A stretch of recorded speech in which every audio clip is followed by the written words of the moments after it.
forgive me! It's me you won't remember!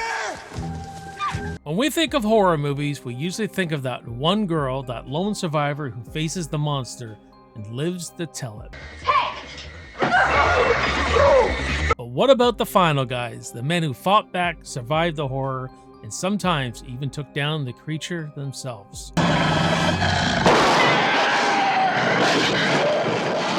Today, we're counting down my top 10 final guys in horror. From the white-collar everymen to the total badasses. Let me know who makes the top of your list, and please like and subscribe for more awesome rankings. Coming at number 10 is Marty Coleslaw from Silver Bullet.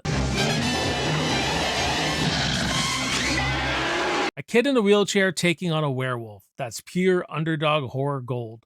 Marty's courage, creativity, and the rocket-powered wheelchair make him one of the most unexpectedly cool survivors in 80s horror. You gotta love Marty from Silver Bullet. It's one thing to face a monster, it's another thing to do it when no one believes you. And the way he begs and pleads to his Uncle Red and his sister to believe him and everything, it's just classic, man. The way he thinks on his feet, like that fireworks scene, when he just sees that werewolf and then he just starts lighting that freaking firecracker up, you know, thinking on his feet, getting the hell out of there, doing everything in his power to stop this thing. And you just can't help but root for him because he's a crippled for one thing. He can't walk. So you think he's just going to be taken out, but you know what? He's got a lot of perseverance. You know what I mean? And when he shoots that wolf at the end, it was his kill. He defeated the monster, right? Well, they all do, you know, Jane and Uncle Red, but he defeated that monster. And you got to have Marty on your list. Coming at number 9, Jesse from A Nightmare on Elm Street Part 2. You son of a bitch! You killed him!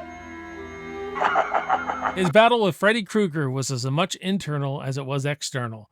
A possession story mixed with teenage identity crisis. I know Nightmare on Elm Street 2 has its mixed reactions, but you gotta love Jesse because he's a little different. He's very scared, he's vulnerable, and that makes him very human. And what Freddy does to him by taking over his body, making him so bloody scared, right? The thing is, he doesn't really win.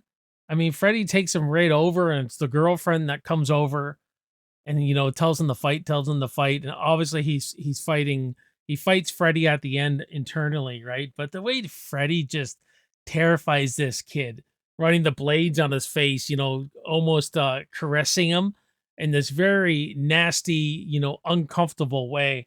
I mean, you gotta have a good protagonist for your antagonist, and I think they do that really well here. So Jesse, for sure, is a great final guy. Welcome back to the channel, guys. I'm your host. My name is Jason. You're watching Backtrack Cinema. We're gonna get right back to that ranking, guys. Before I give you my number 8, though, please help the channel out by liking, subscribing, watching the videos, all that, sharing them around. And so, yeah, I just wanted to pop in, say a quick thank you, and let's get back to the ranking. Coming at number 8 is Doug Wood.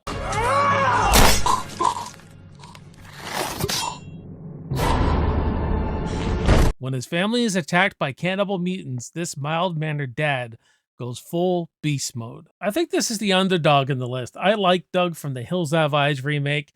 His transformation is actually quite unbelievable. At first, you know, you don't even really like him that much. You don't know whose side you're on, the father-in-law or him. You know, it's that this white collar versus blue collar kind of mentality.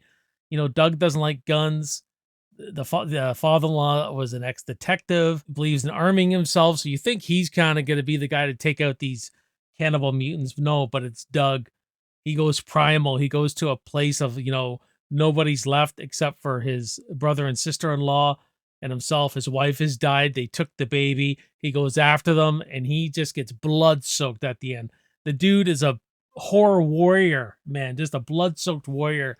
And I just love how primal he gets. So he will stop at nothing to get his daughter. You know what I mean? And I just like that character arc. He has a really great character arc in this Doug from The Hills Have Eyes. If you haven't seen this movie, definitely check it out. Coming in at number 7 is Paul Sheldon from Misery. Paul, you can't! Why not? I learn it from you. A novelist trapped by his biggest fan and forced to write for his life. His survival depends entirely on outsmarting his captor. Paul Sheldon is a character who has to absolutely use his brain to get out of this situation. He's cooped up. He's alone in a room with this psychopathic lady who's his biggest fan, who makes him write this book over. Not only does she physically hurt him, she keeps him there so he'll write this book and all that. I love when he uses her obsession as a means to defeat her.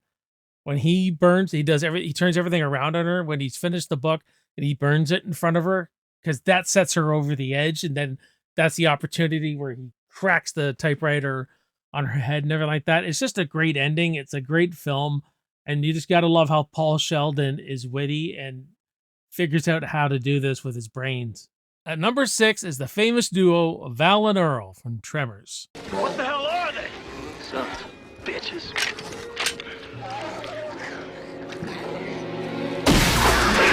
Two handymen taking on underground monsters with grit, wit, and sarcasm. We killed it. Fuck you! Val and Earl are the two perfect horror partners. These guys are just so good together, Kevin Bacon and Fred Ward, and they're thinkers. They're constantly thinking, coming up with plans. Hell yes, we have a plan. Two dead mother humpers. Tremors really works because of these two guys. These two relatable guys who are caught in this ridiculous nightmare. One guy's old and wise, the other is young and naive, but they both work so well in defeating these tremors. You just won't get better entertainment on watching Val and Earl, man. I wish we had 5 movies with these characters. Just great characters. Coming at number 5 is Tommy Jarvis. That's it. Come on, maggot head. Come on. Come on, maggot head. That's it. Come on. Jason Voorhees' ultimate rival. He's one of the only people to truly stop Jason more than once. Then again, he kind of let him out in a plan that went horribly wrong.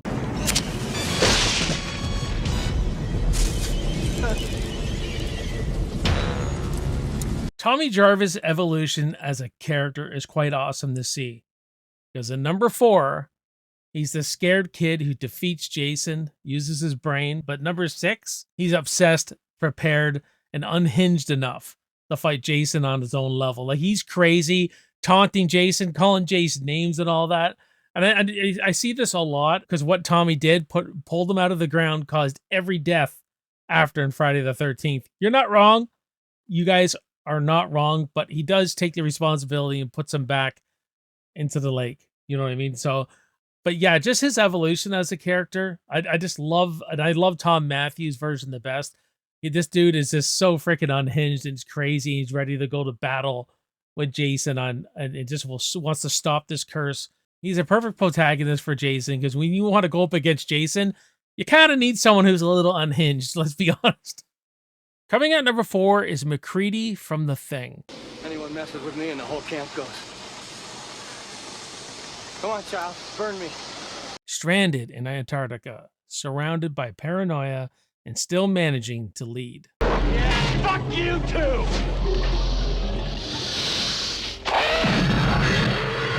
Oh my goodness, I love McCready so much. I love how he just wants to get drunk and go up to his shack.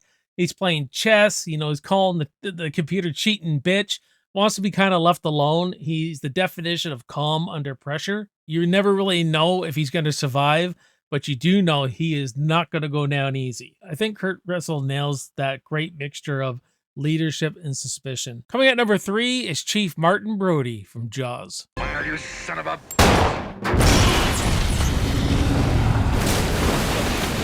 A man who hates water and is forced to hunt a massive killer shark. What I love about Chief Brody, he's just a regular guy trying to do the right thing, trying to protect this town by any means necessary.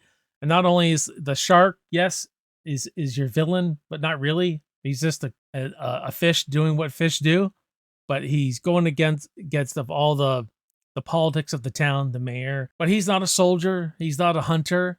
He has to confront his fear of water. That adds so much depth to his character. So, like, he has the courage to do that.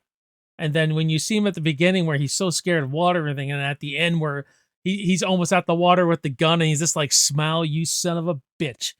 I love Brody. Brody's great. So his journey, his character, all the attributes of his character, his characterization, it makes him such a relatable final guy. We could relate to Chief Brody so much. We're down to the top 2 now, guys, and the runner-up coming at number 2 is Dutch from Predator. Come on, kill me! I'm here! Come on! Do it now! Kill me! When his team gets wiped out, Dutch becomes the ultimate survivor, stripped down, mud-covered, and primal.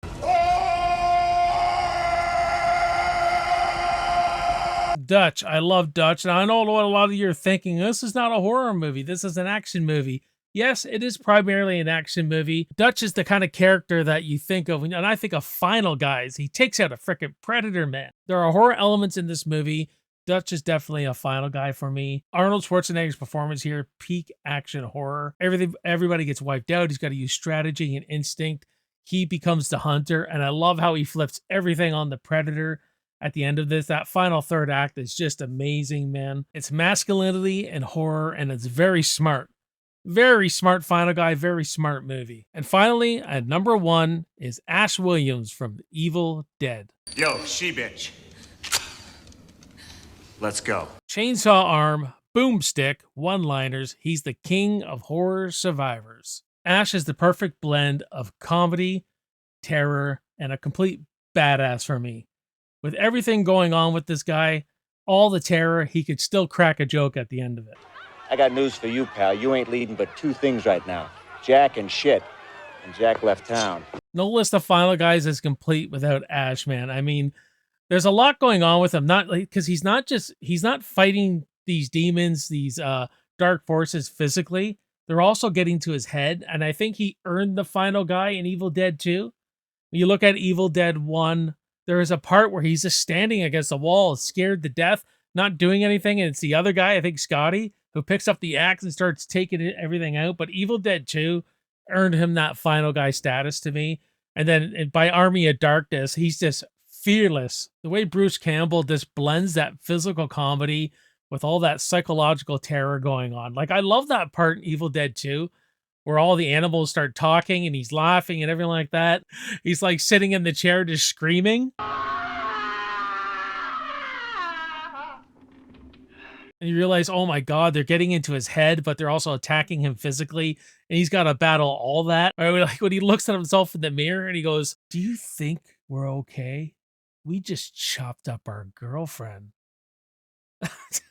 Ash is just one of these characters where he's just going through it all.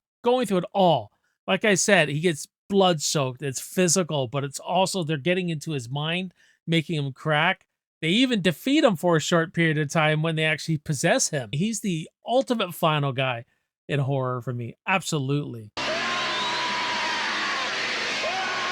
But what about you guys? Who are your top 10 Final Guys? You don't have to give me 10, just give me 5, give me 1, whatever.